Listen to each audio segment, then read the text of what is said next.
Brave pupil. India has been a land of brave and obedient people since ancient times. Many brave people sacrificed themselves for their teacher and country.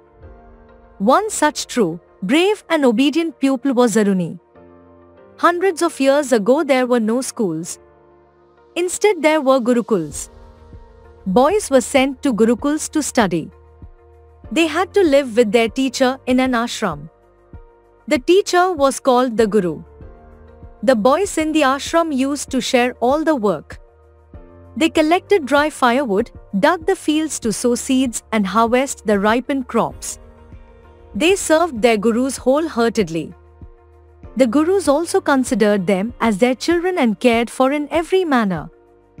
The gurus taught them languages, mathematics and about holy books.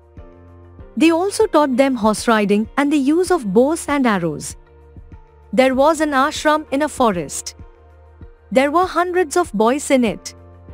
Aruni also studied and lived in the ashram. He was a good pupil who always obeyed his guru. His guru loved him very much. There were fields around the ashram. The boys helped in the fields. They would get water from a nearby stream. One day it rained heavily. The stream was overflowing. There was a wall between the stream and the fields. The wall developed a crack. If it was not repaired on time, the water would gush into the fields and destroy the crops. The Guru asked the boys if anyone could go and repair the crack. No one had the courage, but Aruni agreed to do so. He ran towards the field. The water was gushing in through the crack with great force. It was carrying away all the mud that Aruni was putting in the crack.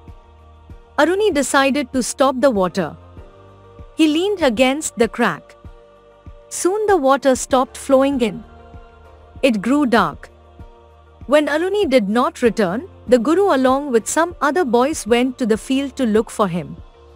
They found Aruni leaning against the crack in the wall. The Guru ran to Aruni and hugged him. The cracked wall was repaired and the crops were saved. Aruni was a brave boy. We must also try to be brave like Aruni.